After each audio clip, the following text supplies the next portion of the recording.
So her dates, her significant dates, I don't mean the boyfriends that were important. I mean her birth and death dates are 1098 to 1179. That's a pretty ripe old age for being born in the 11th century. So she heard audibly a message, and it was loud and it was clear, and she didn't pay any attention initially. The thing that the order that she received was radical, to say the least, at that time and in that place. And this was what the voice said: "Say and write what you see and hear." And it was a male voice, and she ignored him. She was a nun, and she was in a German convent at the time, sequestered. She was a woman living in the 12th century. I mean, she asked herself, what was she to do with this message? How could she follow a command that was so, it was revolutionary for the time, and it was certainly countercultural. So because she didn't know how to respond, she didn't respond. And she ignored God's call until a day came when she couldn't ignore it anymore. She was the 10th child of her parents, and was dedicated to the church literally as a tithe, because it means a tenth, when she was 8 years old. At 16, she took the veil, as it were, became a novitiate, entered the convent of Dissy-Bodenberg, which is near Bingen and is in Germany. And that was, her calling was as a Benedictine nun.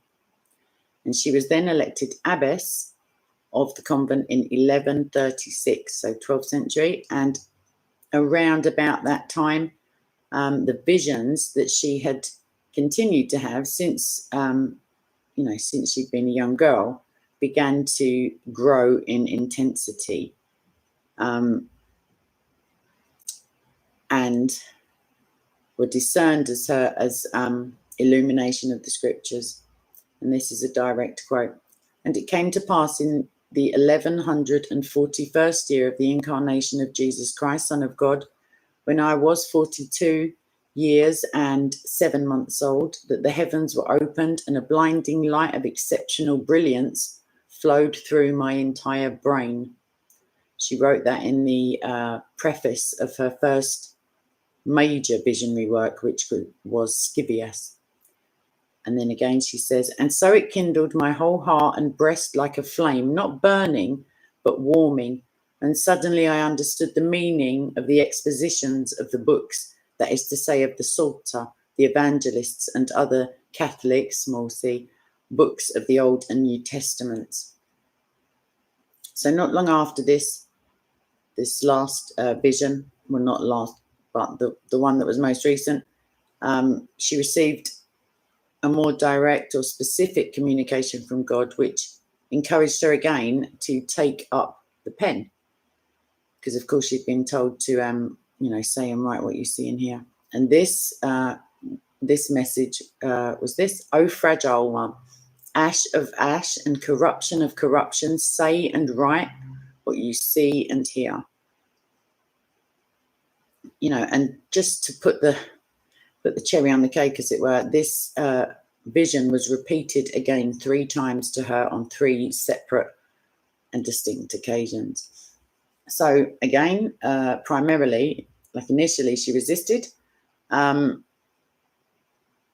because she was being instructed to do what basically no woman at the time was doing. As a nun, and by default as a woman in that time, most women were illiterate and were definitely not encouraged to either write or preach. And she was, quite frankly, terrified. She was definitely overwhelmed by this command that she kept receiving. And she did her best to ignore it, even with the job that she had and the close proximity, as it were, to God, until finally, God basically made it impossible for her to continue. doing so, because she succumbed to an illness that she believed to be a direct result of her disobedience. And she says, although I heard and saw these things, because of doubt and a low opinion of herself, and because of the diverse sayings of men, I refused for a long time the call to write, not out of stubbornness, but out of humility, until, weighed down by the scourge of God, I fell onto a bed of sickness.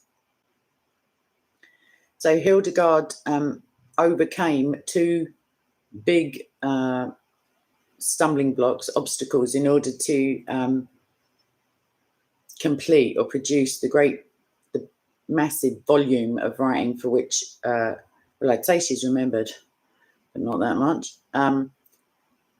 So firstly, there was the fact of her being a woman. Like, I know I'm labouring the point, but it was a game changer. It was a definite barrier, like societally, socially. And secondly was her level of education. And, you know, certainly male theologians, I don't know if you have to say male before theologians if it's in the 12th century, had been blessed with, or definitely had the upper hand in terms of years of classical education, which would have, you know, theoretical understanding and a practical understanding of Latin, geometry, theology, astronomy, music, arithmetic, you know, potentially law and medicine. And she had, in fact, learned to read and write in German. No, she hadn't. German and Latin. However, her education was basic, let's put it that way, rudimentary. And a biographer of hers, Sabina Flanagan, said this: for someone to write on theology who lacked such a background and was also a woman was a bold step indeed. So she tried, she still persisted in trying to ignore the call to write, but she couldn't suppress this like persistent order, this persistent request, command. And finally, while she was like most desperately ill and just desperate, she reached out to Bernard, the abbot of Clairvaux, and this was a friend and like a confidant of hers, and she looked for advice from him. And not only did he, I mean, he's the male counterpart to her job. She's an abbess, he's an abbot, somewhere different, obviously. You know, he reassured her, and he also was instrumental in obtaining the sanction for her writing by Pope Eugenius, and this was an official sanction of her writing. And because of that, she was free to record the visions that would eventually make up 3 comprehensive theological works. And these are Scivias, like in parentheses, Know the Ways, Liber Vitae Meritorum, which is the Book of Life's Merits, and Liber Divinorum Operum, the Book of Divine Works. So Scivias, the first of those volumes, 600 pages. She wrote it over a period, like a decade, and she would switch between, like juggle the writing and the editing with all of the other duties that she had, similar to Catherine Luther. I mean, this lady was head of the convent. Like, there's a lot that goes into that. And this work is divided into 3 books again. So with each book, there's a similar format and a description of the visions, and then an exegesis or explanation that she had received from God. So actually it isn't an exegesis, it's an explanation. So she swung between, you know, definite, concrete language and abstract, and covered a wide, like a massive range of topics. And these included the fall of Lucifer, Adam, the church, redemption, creation, sacraments. And she finished up with an apocalyptic like ending on the final or the last judgment and the creation of the new heaven and the new earth. In her next work, in Liber Vitae Meritorum, i.e. the Book of Life's Merits, that was written between 1158 and 1163. And that is mainly concerned with the vices that plague all of us humans, basically, over the course of our lives. And this book entailed details of 6 visions encompassing 35 sins, and helpfully had the corresponding punishment and penance for each one. Just thinking, like, it's possible that some people could only muster like 15 and then like had the ideas for another 20, but whatever. So yeah, because of the emphasis on punishment, some critics of this work view it as like a preface or like a pre-runner to the development of the theology of purgatory, and that would become more prevalent later, actually, in the Middle Ages. So the third part of her trilogy, a theological trilogy, Liber Divinorum Operum, the Book of Divine Works, that's considered her greatest achievement, the most mature piece of writing, and that is comprised of 10 visions, and the central theme focused on the opening chapter of John, so John chapter 1. And she didn't only produce theological writings. Her medical and scientific writings are, like, you know, as intriguing, if not more, than her theological works. They're not in the same format, certainly, with the visionary and then the explanation. They don't reference any divine source, and they're written in a mixture of German and Latin. And because of this, some question whether she is in fact the author. And the works included Physica, which is natural history, and Causae et Curae, causes and cures.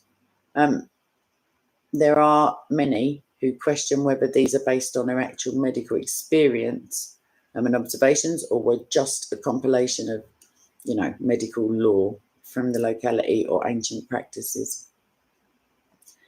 So Physica, that includes 200 short chapters on plants, and these are followed by sections about the elements, jewels, precious stones, fish, birds, mammals, and reptiles. And throughout the book, she gives practical, dietary, medical, like other advice, you know, interspersed with bits of local things of local interest. An example, she tells her readers of that a peach tree was more useful for medicine than for food, because the bark, leaves, and kernels can be used in remedies for skin infections, halitosis, and headaches, just in case you're wondering. Cherry seeds, she said, on the other hand, if they were like crushed and mixed with bear fat, I don't believe they have that in the supermarkets, were used to treat like skin disorders. And if they were eaten without the bear fat, yay, I'm going for that option, they would kill intestinal worms. I mean, don't get me wrong, it's handy. So Causae et Curae, this was slightly different from Physica in that its discussion was more, you know, it contains more than 200 specific maladies, i.e. like illnesses, diseases. These included baldness. I don't really think of it as a disease, but migraines, asthma, nosebleeds, sterility, and epilepsy, and the cures for them.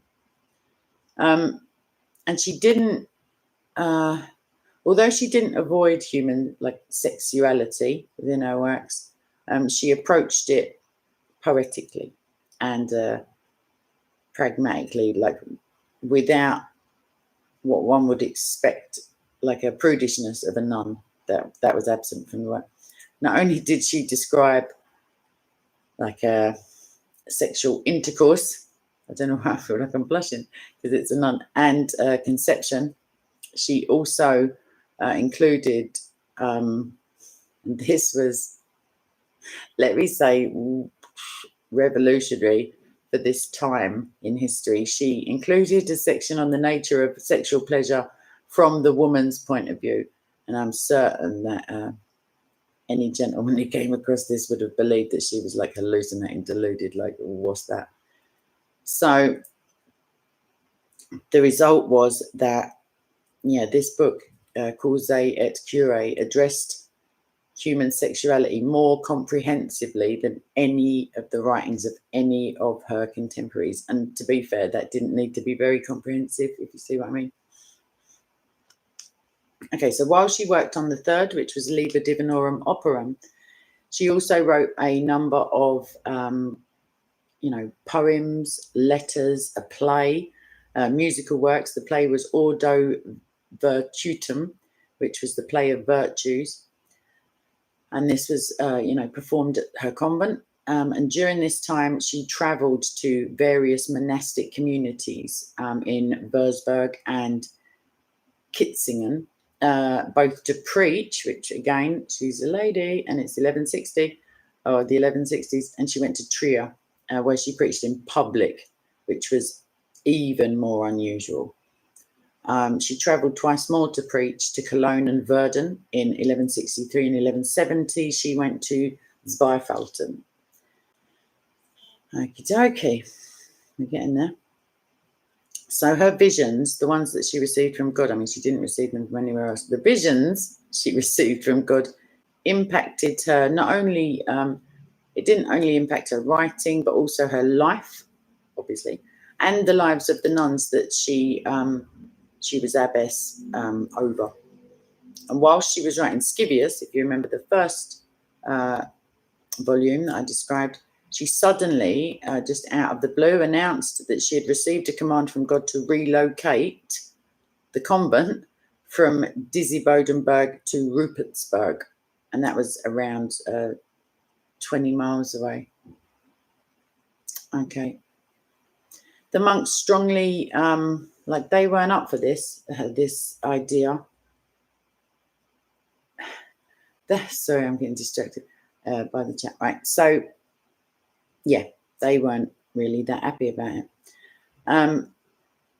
Neither were the parents of the young nuns in her convent, and they couldn't work out why. She would want to move everything from the relative comfort. They had vineyards, they had a very scenic surroundings, and move off to this bare bones existence, basically, with far fewer amenities, not necessarily comforts, because they are nuns. So they also accused her of being delusional, which is not a rare charge against strong women, really, but certainly ones who say that God has told them something, and I know that because God's told me a couple of things, as it were. So when an abbot, she had this, while she was up against this pretty strong accusation and opposition, she collapsed into illness again. And when an abbot, not the confidant one, a different one, saw the extent of how much she was suffering, he decided and declared that her illness was a divine intervention, and she was granted permission to move the convent. So, yay! She bought it, she didn't rent, and she and 20 of the nuns went on foot, if you're not too shy, over a day's journey, from this massive stone-built monastery, well-established, well-respected, to Rupertsberg, just some mashed up old gaff. They said, this is a quote, "What is the point of this, that noble and wealthy nuns should move from a place where they wanted for nothing to such great poverty?" And this is what she wrote later. "But," she says, "we were awaiting the grace of God, who showed us this place to come to our aid. After the burden of these troubles, God rained grace upon us." Oh, that's nice. So towards the end of her life, when she was in her 80s, because again, like I say, God definitely granted her a long life, or relatively long life. She received word, from God, allowing her to bury a nobleman at the convent. That's not utterly out of the norm. However, this nobleman had been excommunicated. So that made stuff a bit tricky in those days. So she defied her superiors. She hid the grave when they ordered that the body be exhumed, which, i.e., dug up again, relocated outside of hallowed ground, I guess. And as a result, the entire convent community was excommunicated. So they weren't joking. They weren't taking this. They basically condemned 21 ladies of the church to hell, which is certainly what they believed they were doing. Most disturbing to Hildegard, because obviously she's got God on line one, basically. They banned the singing. That was what she was pretty upset about. And she complied with the punishment. She avoided singing and communion. She went along with their punitive measures. However, she ignored the order to exhume the corpse. And instead, she appealed to higher ecumenical authorities and succeeded in having the punishment lifted 6 months before she eventually passed away, which was 1179. So she got them all back into heaven, basically, if you know what I mean. So now, Hildegard von Bingen. She was a theologian. She was an abbess. She was a visionary. She was a writer, a naturalist. That's not what you're thinking. I don't think it is. Not a nudist, a naturalist and a composer. And she founded a convent. Let's have it right. She travelled. She preached in public. She interacted with the Pope at the time, Eugenius. She corresponded with the Pope. She corresponded with bishops and, had dealings with other ecclesiastical leaders. She produced a body of work, a corpus, as it were, that just exceeded most of her male counterparts or contemporaries. So she's got this list of accolades and accomplishments, and they wouldn't look out of place in the 21st century, on somebody's CV. However, let's think it through. She was born 9 centuries ago. Don't you think to yourself how many people have lived, loved, died, and just almost passed out of memory? They just keep dying. Sorry, okay, thank you, Jesus. Right, so this is a time we're speaking of when she was born, certainly, and lived, that most women couldn't write, they couldn't read. I mean, there was a lot they couldn't do. It's not that they were unable, they were just not given the chances. And she's not by me, but she's celebrated by many as a feminist forerunner. The Roman Catholic Church indeed recognised Hildegard as a prophetess. However, she was not, it was literally 10 years ago, from now, that she was officially made a saint in that church. And that was Pope Benedict XVI ordered her name to be inscribed in the catalogue of saints. She was canonised. Well, she was already she was included in the list. If your name's not to hand, you're not getting in, that kind of thing. And that was in the October of 2012. Benedict also named her a doctor of the church, which is meaning that her teachings are recommended doctrine. That makes her only one of a quartet of women ever to have that accolade. And the others would be Catherine of Siena, Therese of Lisieux, and Teresa of Avila. That's it. That's them. And there's Hildegard. And that's that. I don't really want to have to join the Roman Catholic Church to try and, I'll just crack on with what I'm doing. Either way, you don't have to consider her a saint. You definitely don't have to consider her a feminist to know that, like, as women of faith go, she's pretty big in the game in my book, which, you know, it's a little book. Sometimes I write in it in crayon. But 9 centuries later, I can feel maybe she's overlooked somewhat. Ladies certainly are sometimes, I'm sure it's unintentional, but like just overlooked. She is an example of like trusting God against the values, the perceptions, the prevailing trends of her time period and like the customs in her location, you know, the society to which she was born. And that's pretty important to think of, because God's word doesn't change, but trends and fashions and fads, even within the church, they do. But he is unchanging. So yeah, she's pretty inspirational in terms of having courage. Courage is like, I want to say it's an attractive quality, but that's not quite what I mean. I mean, it is certainly, like, cowardice is an unattractive quality. But what I mean to say is, she wasn't actually courageous, if you see what I mean. She leaned on God to, like, she was reticent at the beginning. She was trying to find a way out of it, which is what I do. Like, if it doesn't seem like it's going to slot neatly in, depends actually how loud, like how much God is prodding you with something. But yeah, it's understandable that she was like, what? Just like Moses. She's like, but what if? And what will I say when they say this? And when God tells you, you better just get on with it, basically. Or not. You can just be really, really uncomfortable while you wait to realise that Romans 8:28 is a thing.